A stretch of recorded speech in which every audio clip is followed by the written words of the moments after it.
11:38, or just a little bit before, there was another officer that comes onto the screen. Who's that? This is Officer Dingley. Okay. Handcuffs. Why? Put your hands behind your back. Give me some ideas for this. I haven't done anything wrong. Put your hands behind your back. I haven't done anything wrong. Don't make me use it. If you want to detain me, then put your hands. I'm putting you in handcuffs. But I'm not putting my hands behind my back. Facing the hood. I'm facing the hood. Almost you put it behind. Behind your back. Right now you're going to get a ticket. For what? You not put your hands behind your back. You're going to jail. Put your hands behind your back. Can I turn my camera out and face me? No. Can we agree on that? No, I don't know if you have any weapons. I don't have any weapons. Stop reaching. There's no weapons on me, guys. Stop reaching. My judicial loss color. You said to stop to. Put your hands behind your back. You're going to jail. I'm placing you in handcuffs right now. For what reason? Turn around. For officer safety, right? Turn around for officer safety. Is the camera still running, guys? The camera's still running. I don't care about the camera. Put your hand behind your back and not reach this phone.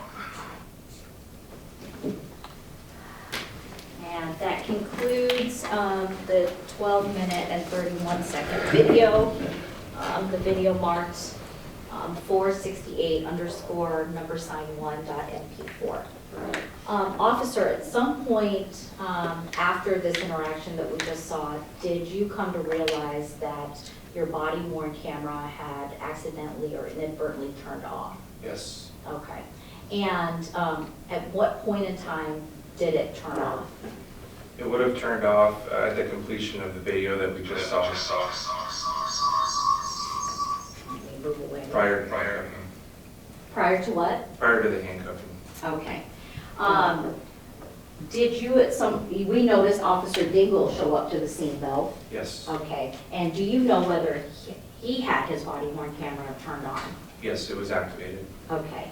And so what would have been missed by the inadvertent turning off of your body-worn camera would have been captured on Officer Dingle's body-worn camera? Yes. Okay.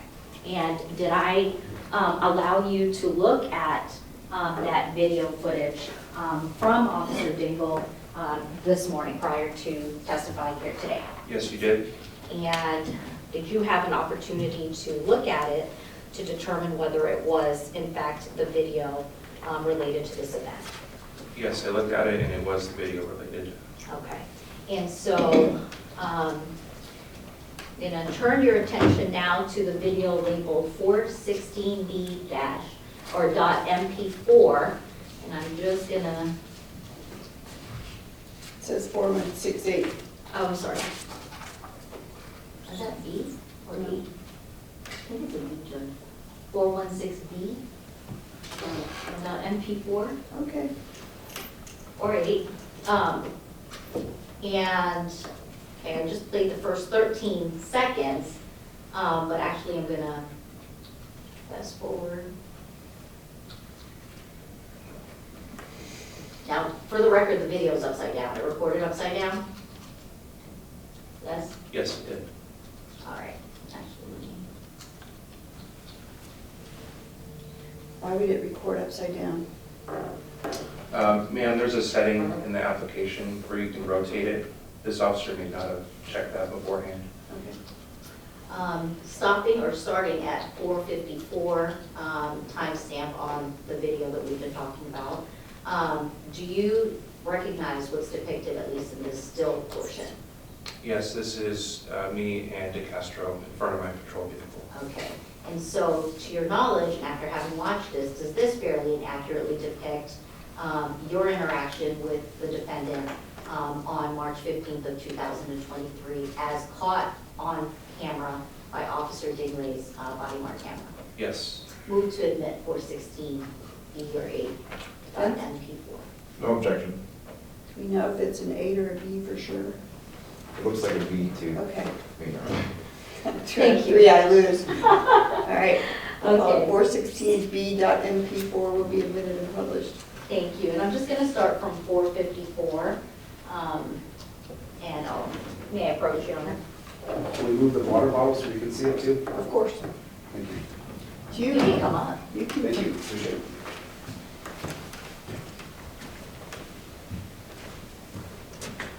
Is there any way to and rotate it so it's right side up. Not a drawing, just the video.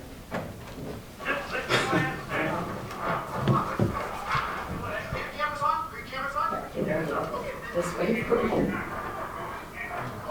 Put your hand behind your back. There you go. Please sign on this real quick. I haven't done anything wrong. Put your hand behind your back. I'm putting you in handcuffs. Faces are good. Put your hand. Now put your hands behind your back. You're going to jail. Put your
Can you tilt it a little bit? Just- You can see. Can you tilt it just a little bit? He doesn't see it.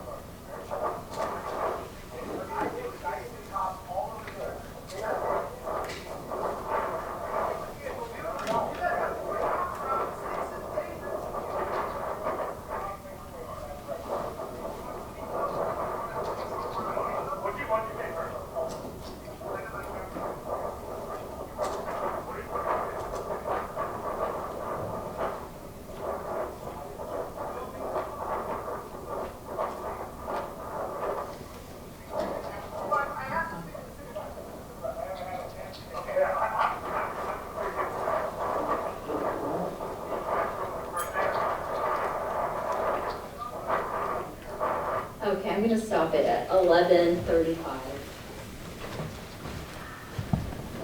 I'll just bring this quick.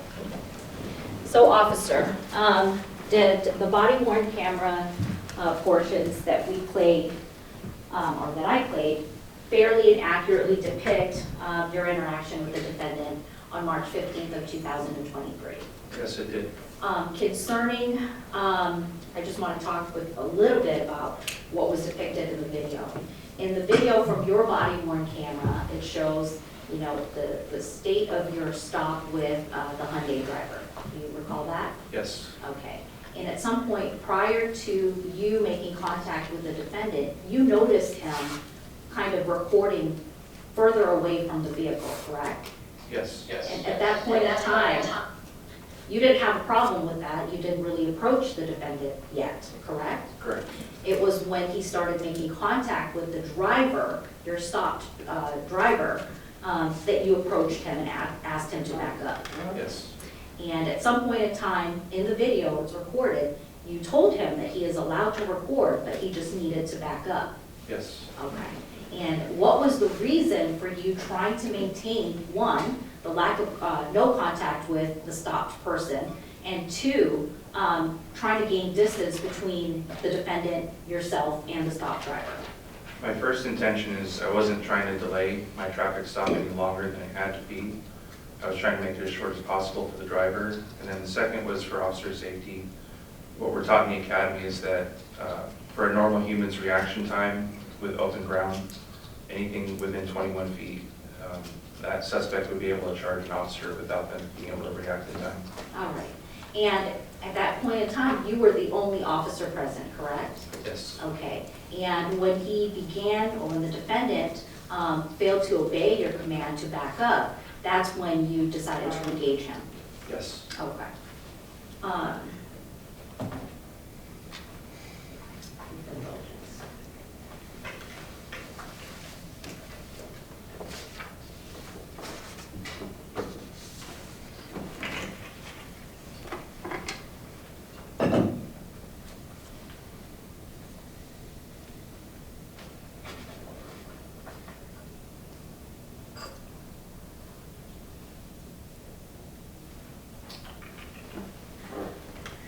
I have no more questions for this witness. Thank you.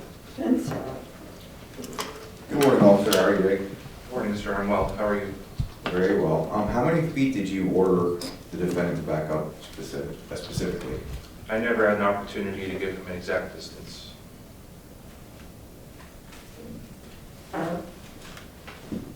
How far back did you intend to have him back up, even if you didn't express that?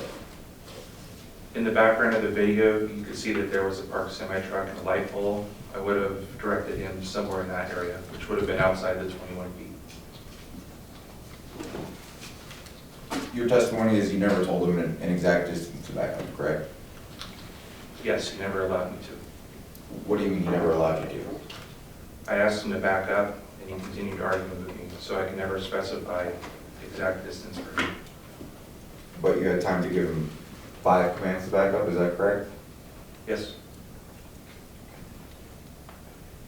Your testimony is he never backed up when you were giving him commands, is that correct? if he backed up, it may have been inches, but he didn't substantially back up. And you just reviewed the body worn camera from your chest, is that correct? Yes, Okay. You didn't notice him backing up every time you directed him to back up? he did not back up. So you backed up 0 feet, in your opinion? Based on that video? Not 0 feet. What was that? He didn't back up 0 feet, he was moving his feet. As to exactly how far he moved back, I don't know, but it wasn't substantial. What would have been substantial in your opinion? Or what do you mean by that? I would have guided him if he wasn't arguing with me back toward the light pole in the parked semi-truck. And Would have, again, would have been outside of the 21 feet. That was my goal. So in your opinion, you have the ability, or you would in any traffic stop, ask somebody to move back 21 feet, is that correct? Yes, for our training, And what was that training? that while we're conducting lawful activity, we're allowed a reasonable distance to conduct our activity. But where do you get that 21 feet number from specifically? That's taught to us in the academy. It's based on reaction time, normal human reaction time to a threat. So your position is anytime you're engaged in any law enforcement activity, you would create a 21 feet perimeter? Not necessarily, it depends on other environmental factors such as obstacles and barriers. So your testimony is that every time you conduct a traffic stop, as long as there's no barriers, you would order a pedestrian to back up 21 feet, is that correct? I would, yes. Okay. What training do you have in regards to the First Amendment? It's standard academy training. Can you explain what that entails? Usually includes a classroom setting, PowerPoint taught by a police officer, academy officer. Do you remember receiving that training specifically? Yes. How long ago was that? When I was first employed about 8 years ago. Do you have any follow-up training? Specifically on First Amendment, we've had some follow-up training regarding First Amendment auditors. Okay, can you explain what that follow-up training was? The follow-up training was just a refresher on the First Amendment and how the department wants to handle or react to First Amendment auditors. In that training, did they explain any case law governing how many feet somebody has to move back or anything like that?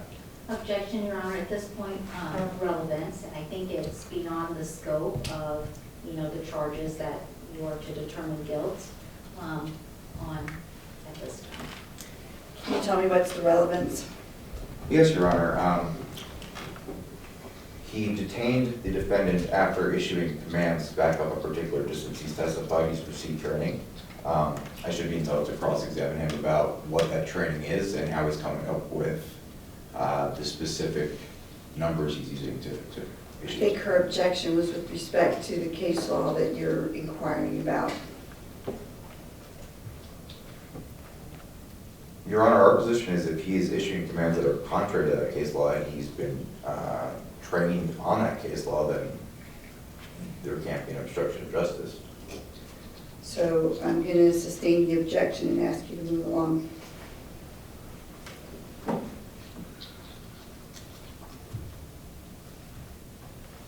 Have you had any prior issues enforcing the First Amendment? No, Prior to this event taking place, had you heard of Jose de Castro? no. Do you recall when you first heard about First Amendment auditors specifically? Go for It would have been in the academy. So that was when you were first trained? You had heard about the auditors back then? Yes, when we were learning about the First Amendment, they would typically bring up issues that might be a frequently seen thing. And First Amendment auditors are typically the ones that we encounter when there's First Amendment claims against us. Do you have any belief that First Amendment auditors are likely to be violent? Objection, relevance. What's the relevance? Uh, I'm only concerned with Mr. de Castro. Okay? Your Honor, one of the legal issues at question here is whether or not these commands are reasonable. I think that has to be based upon his past experiences in training. Sustained. During this traffic stop in particular, what specific factors led you to believe there might be a danger to officer safety? Based on his proximity to my driver, based on his demeanor being argumentative, based on his physical demeanor, his veins were popping out of his neck as he was yelling at me. You can see his veins popping out of his neck from your back where your vehicle is. When I was at the driver's side window, I could see that, but not at my car. So when you see him walking up from your car, what is your specific concern regarding officer safety at that point in time? Well, it's my safety and the safety of the driver. I don't know who this person is. I've never met him before. He could be peaceful, he could be violent, I just don't know. There's so many unknown factors. And I also have a responsibility to protect that driver. If I were in that driver's position, I wouldn't want to be approached by some random person recording me, interviewing me. Did you ever ask the driver their opinion about whether they wanted him there or not? No, my first step Objection, was, relevance. Sustained.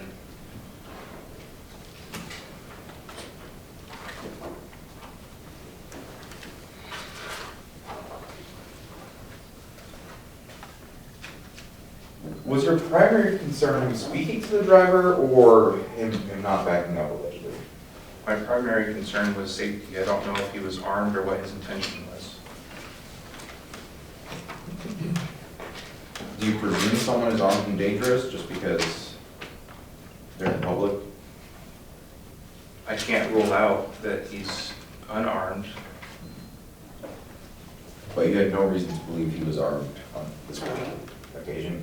No, nobody had told me he was armed, and I didn't see any weapons visible, but he was wearing clothing that could have easily concealed weapons.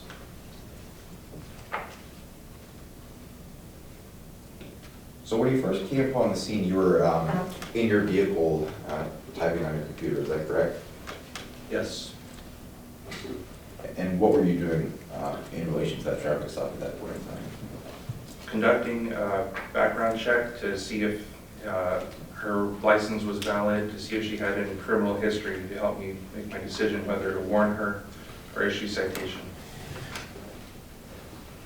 You stated your belief that the driver was entitled to privacy, I did say that.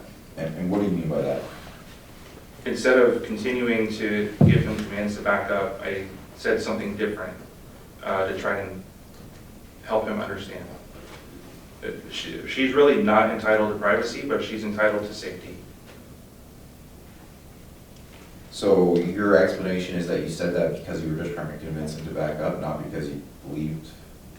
Yes, if I continue to give the command to back up and he's not listening, I can't expect something different to happen if I just keep saying back up.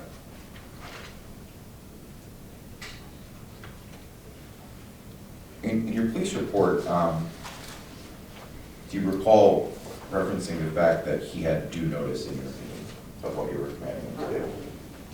Yes, when I gave him 4 commands to back up, those do notice. Okay. But you'll agree with me, he did not have notice as to the distance you wanted him to back up, is that correct? That's correct.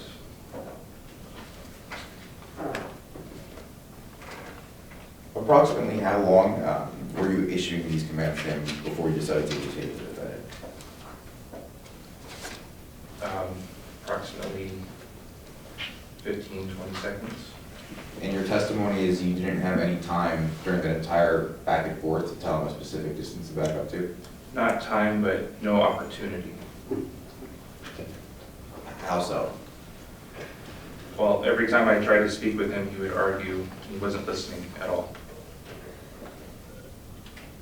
So if he's not understanding back up, how would he explain something that was more complex? Well, what was preventing you from saying back up to a particular location? First, I would want him to back up, and then if he didn't back up far enough, I would give him an exact location. Okay. But you never did, correct? No, I never did.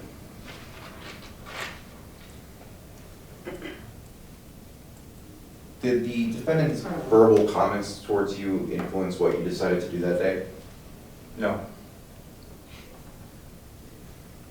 On the video, did you see that the point in time you decided to detain him was specifically after he made an insulting comment towards you?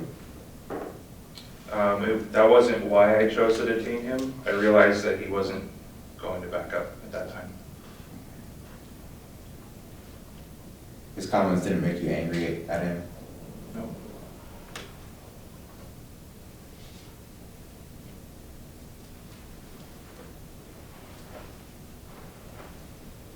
In your review of the video just now, he had both hands in front of him the entire time, is that correct? No, at one point he reaches toward his back pocket to pull out his second phone. Did you quickly see that it was a second phone he was going for? Yes, Okay. So once you see him produce the second phone in his hands, he's obviously not reaching for a weapon, is that correct? at that time, no, he wasn't. What time of day did this occur at? If I remember correctly, I think it was around 4:30 in the afternoon. And this was in a broad public place. Yes.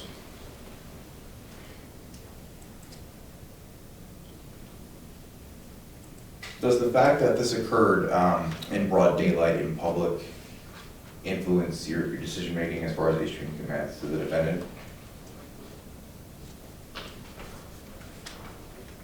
It could. In this particular case, it didn't. And why is that?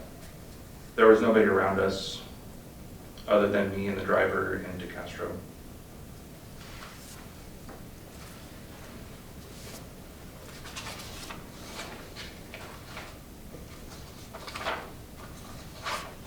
You testified he swatted your hand away, is that your testimony today? Yes, that's the best way I can describe it. And you saw his arm do this, or you just felt it? I saw and felt it. Do you recall in your police report stating that you did not believe his intent was to harm you? Yes, I wrote that. Okay. And what is your basis for reaching that conclusion? Well, he could have been charged with battery on a police officer, which would have been more severe. But I didn't think his intent was to hurt me, so I didn't charge him with that. You testified today that one of the things you were concerned about was him not going over to your vehicle, is that true? Yes, Will you agree with me that he actually did walk over to your vehicle at some point during the interaction? yes, but it wasn't reasonable, the amount of time it took him. What would be a reasonable amount of time? Asking him to step in front of my car and then doing so immediately. And how fast is it immediately? This isn't based off of time, my response, it's just based off of interaction. I had to tell him he was detained multiple times. And I made it clear what he was detained for. I said he was detained for obstructing. And I gave him several commands to step in front of my car. So I would think a reasonable person would walk over to my car, and then we'd have a conversation there.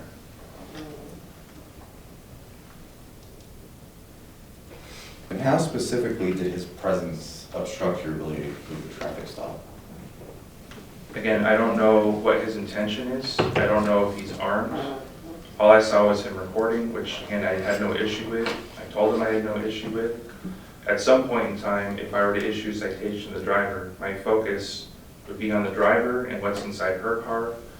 At that point, I hadn't pulled her out. I hadn't pat her down. I don't know if she has any weapons in the car or what her intent was, if there was anything underlying. So my intention on having DeCastro back up was so that I didn't have split attention. He was too close for me to have split attention.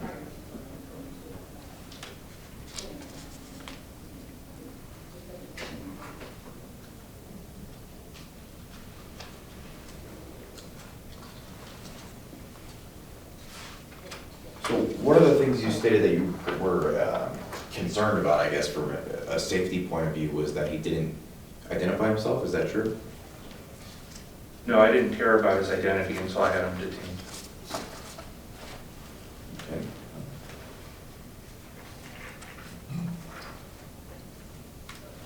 At any point during the, I guess, detention of the defendant, did you pat him down to determine he didn't have any weapons? I did.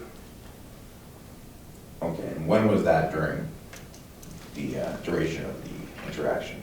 That was immediately after handcuffing. Okay, did you discover any weapons on him? No, I did not.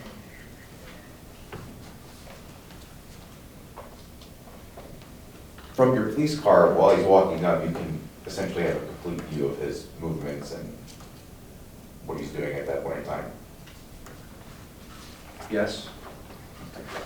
And you never saw him during that time period before you got out of your car and reached for any weapons or anything like that? No.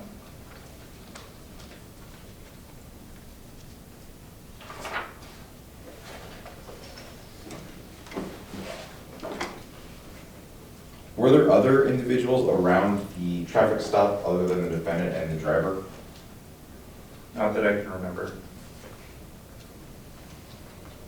Do you recall anyone walking through the scene and asking about the restaurant next door? I don't remember that. But your testimony is if there was someone else on the video, you would have been ordering that person to back up 21 feet?